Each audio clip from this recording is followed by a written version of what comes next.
नमस्कार दोस्तों, आप सभी का स्वागत है स्टेनो हेल्प में। दोस्तों, डिक्टेशन की गति रहेगी 90 शब्द प्रति मिनट। काफ़ी अच्छी डिक्टेशन है। इसकी जो पीडीएफ आपको टेलीग्राम ग्रुप में मिल जाएगी। टेलीग्राम ग्रुप ज्वाइन नहीं किया, डिस्क्रिप्शन में लिंक दिया, जाइए और ग्रुप को ज्वाइन कीजिए। और इनकी जो कठिन जो हार्ड वर्ड आते हैं इसमें पीडीएफ में, डिस्क्रिप्शन में डिक्टेशन में जो कठिन वर्ड आएंगे उसकी भी आपको पीडीएफ मिल जाएगी आउटलाइन के साथ।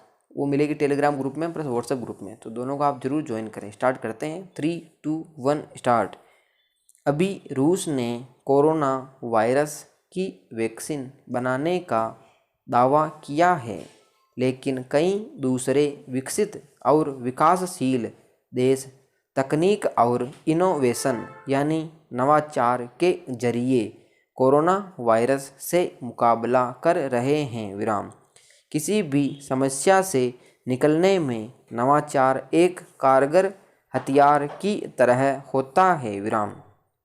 किसी देश या समाज के सर्वांगीण विकास में नवाचार का सबसे बड़ा योगदान होता है। विराम।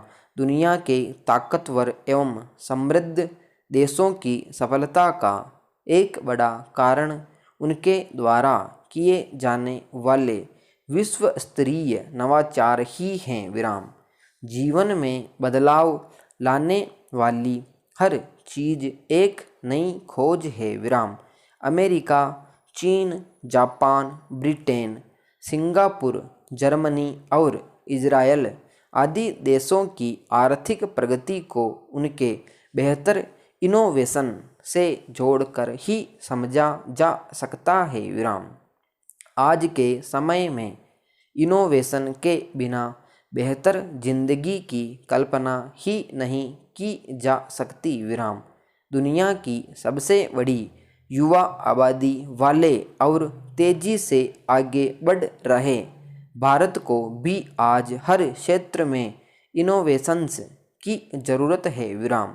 हालांकि नवाचार के लिए CSIR, ICAR, DRDO, national innovation fund, CII, IIT जैसे संस्थान युवाओं को नए प्लेटफॉर्म उपलब्ध करवा रहे हैं, लेकिन इतने बड़े देश के लिए सिर्फ इतना ही पर्याप्त नहीं है। विराम। इसके लिए नई नई प्रतिभाओं को तलाश करके उन्हें इनोवेशन के लिए प्रोत्साहित करना होगा। तभी हमारे देश को दुनिया में एक अलग पहचान मिल सकेगी। विराम। पैरा।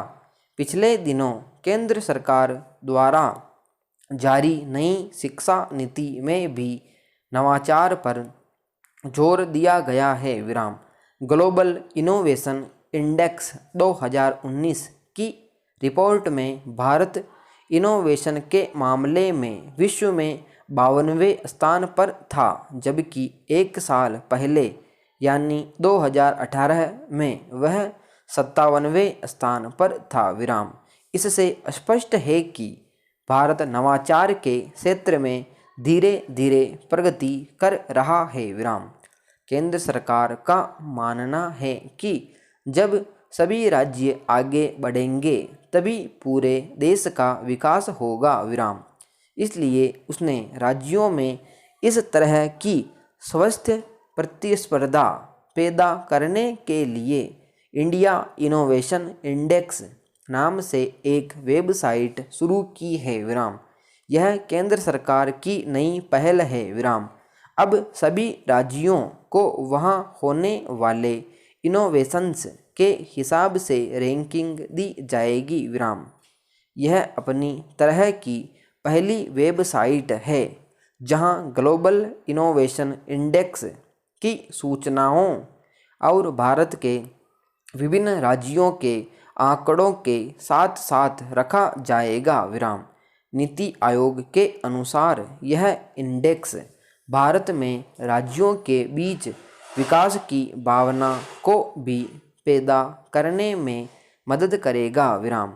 कुल मिलाकर अगर हम एक विकसित देश बनने की इच्छा रखते हैं तो अपने आंतरिक और बाहरी चुनौतियों से निपटने के लिए हमें एक दूरगामी रणनीति बनाते हुए बड़े पैमाने पर नवाचार को प्रोत्साहित करना होगा। विराम पैरा। बिहार में स्कूली शिक्षा का विस्तार करते हुए इसे बेहतर बनाने का प्रयास सराहनीय है। विराम। यह सकारात्मक कदम है जिसका निश्चय ही दूरगामी असर पड़ेगा। विराम। मुख्यमंत्री नीतीश कुमार ने इस मौके पर यदि शिक्षकों से बच्चों को प्रेम से पढ़ाने के लिए कहा है तो उन्हें इसे गंभीरता से लेते हुए अपने दायित्वों का ईमानदारी के साथ निर्वहन करना चाहिए। विराम। भावी पीढ़ी को सही दिशा देकर उन्हें योग्य बनाना शिक्षकों का मूल कर्तव्य है। विराम। यह तभी संभव है जब वे पूरी निष्ठा व लगन के साथ बच्चों को पढ़ाएं। विराम। जहाँ तक उनकी जायज़ मांगों का सवाल है तो सरकार इसके प्रति सजग है और यथासंभव पूरा करने में जुटी है। विराम। इसलिए शिक्षकों को चाहिए कि अपनी मांग को लेकर विरोध स्वरूप इस तरह का कोई कदम नहीं उठाएं जिससे पठन पाठन बाधित हो। विराम समाप्त। दोस्तों ये थी डिक्टेशन 6 मिनट और 8 सेकंड की। काफ़ी शानदार डिक्टेशन है। इसमें जो टोटल वर्ड है वो है, उसमें बताए नहीं गए हैं, तो 540 प्लस कुछ वर्ड ऊपर थे इसके। तो काफ़ी अच्छी ओवरऑल डिक्टेशन है, काफ़ी अच्छी डिक्टेशन है। आप सभी इसको लिखें और कम से कम गलतियाँ करते हुए ट्रांसक्राइब करें। तो मिलते हैं नेक्स्ट वीडियो में। जय हिंद।